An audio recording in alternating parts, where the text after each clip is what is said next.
Yes, it's another Inkbird Wi-Fi review. I have been blessed. So I have waited for a year for something like this to come on the market. So I was quite pleased when everyone else started doing reviews on these. So I thought I'd throw my 10 penneth worth in for the sake of a offered Inkbird. I am familiar with the old ones. I have two of the old ones, and we have a nice shiny new one straight out of the pack, so let's hope it works. But I will do a wee bit of an installation.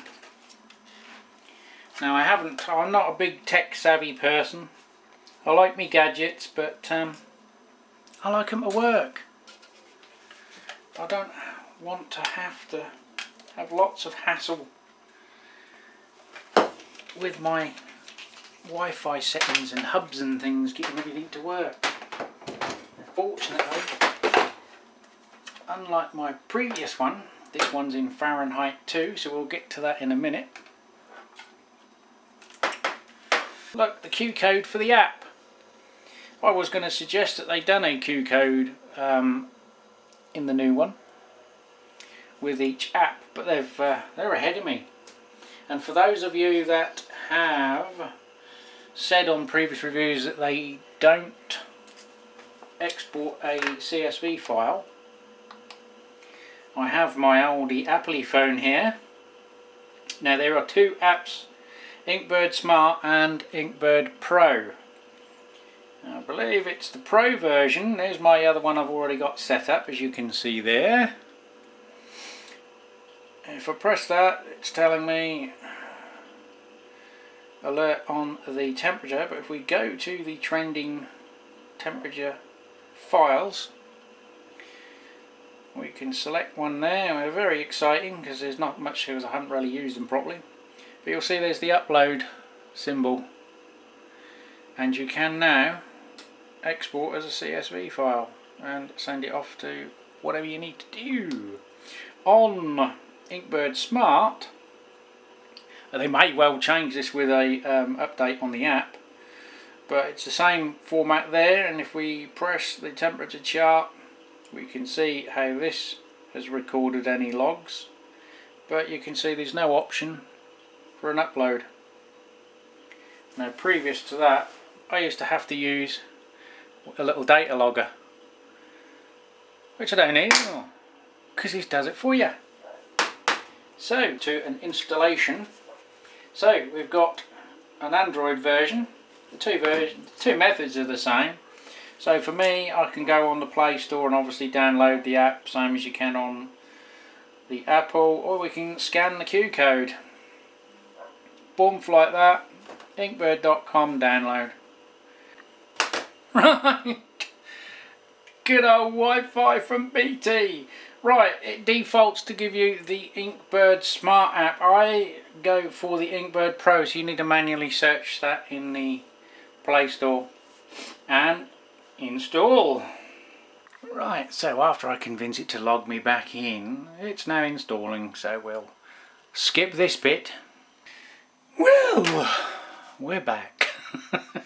Well, if it was going to be an easy video, it would have been a boring one, wouldn't it? I had to go up to the house. Oh look, United Kingdom. Well, United Kingdom.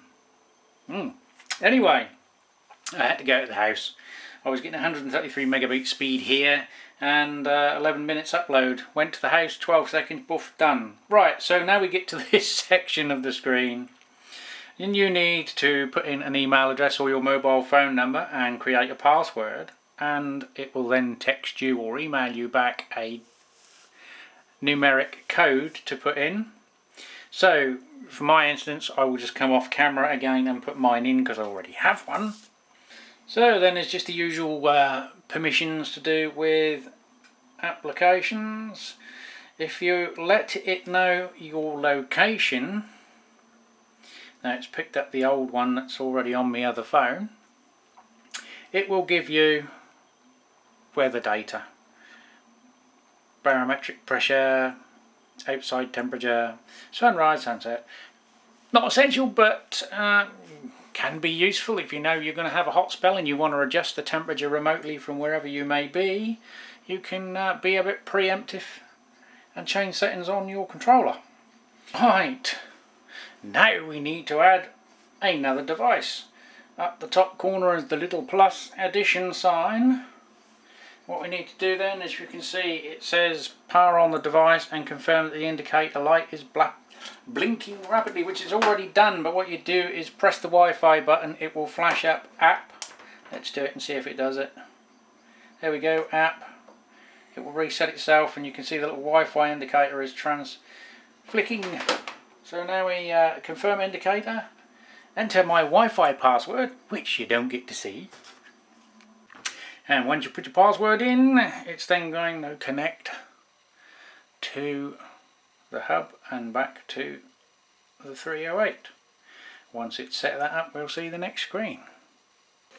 And we're nearly coming to the end.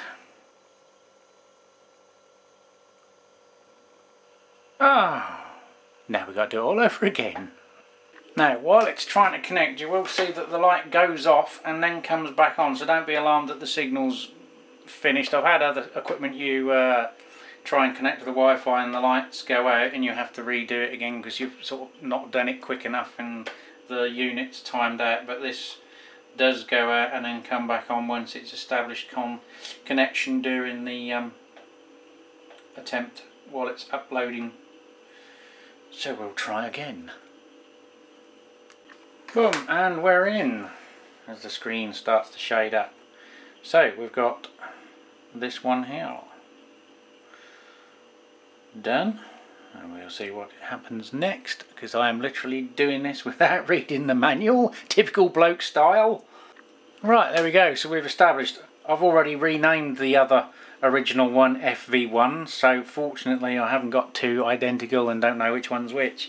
We can go in and naming it later, but as you can see the new one is still displaying Fahrenheit, which will relieve the Americans that this is dual readout.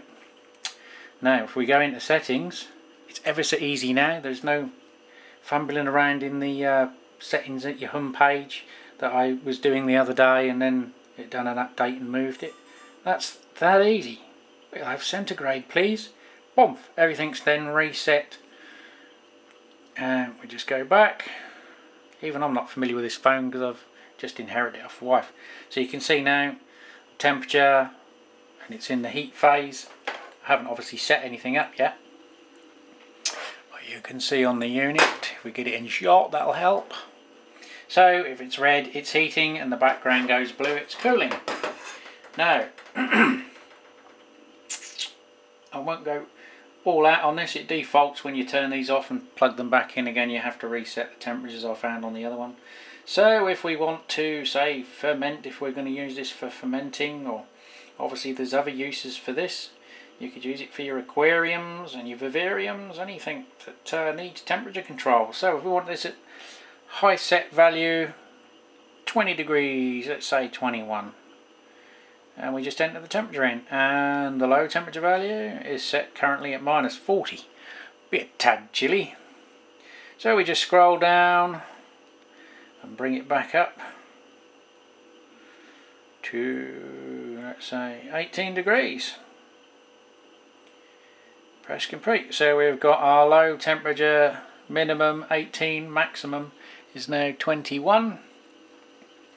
The cooling difference, so it's an allowance, and your heat difference, you can change those also. Your refrigeration delay, if you're using it, if you're a brewer, we tend to use them for fermentation chambers, so your compressor's going to kick in on a cold cycle, obviously turn off, and then your heating will come on. So you can stress the compressor if your heat temperatures are fairly tight together. It's going to make your compressor kick in quite a bit, and they need time for the gases to settle, so you need to set up a delay period so that even if the temperature has hit the mark where it should then cut in to cool, or you need to allow 3 minutes minimum really, depending on how close your burn is, because if not the compressor is going to work very hard and you're going to end up finding the solenoid will fail or the compressor will fail. So we'll give it a refrigeration delay, so there's a 3-minute start time. So once it hits the period at 21 degrees and it triggers the heat, the cooling to come on, it will wait 3 minutes and then fire up. Temperature calibration, again, this is the same as some of the little STC type units. If what's being read on the screen isn't what, say you're using a lab grade thermometer and there's a little discrepancy between what this is picking up and what your thermometer that you sort of use as your rule of thumb, you can offset plus or minus the difference so that when you finish it will adjust it. Now the settings I've made won't take place until I go back on the screen. You'll know here its alarm function is coming in because the current temperature is outside the set range. All you do, just press one of the buttons and the alarm shuts up. Now if you've got your notifications on your phone set up, it will also send a message to your phone. Now on the other one I'd unplugged it and moved it, so you can see it sent me a notification. So should you have a failure while you're at work or something, you'll get a notification to say, you know, your compressor is not working and your heater is still on or whatever. So it's a useful function. I don't know whether you can override it. I've not found a system in there. On here you can turn the alarm on and off manually, but again, next time it will hit a phase it will trigger again. So that is the basics of setting it up. Even with me, who's not, you know, I'm an analog man living in a digital age. So again, we'll just check temperature trending. Obviously there won't be any data collated yet because it's only just been turned on. But as you can see on this program, we've still got the option up top to send it as a CSV file. So that should please the people that want to export their fermentation data, temperature range, into your Excel brewer's log or whatever you're doing. Now the uses for these I will cover in another video, and we'll build a plug and play fermentation chamber, because these are ideal if you're not very good at electrics or you don't want to even go near it because everything's done for you pretty much. So on the next video, this has been Norfolk Hillbilly and this has been sponsored by Inkbird.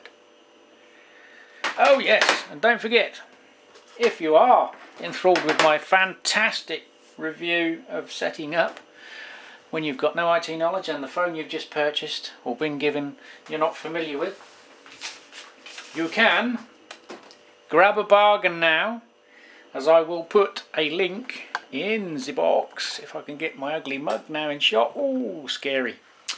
I will put a link in, let's get in shot,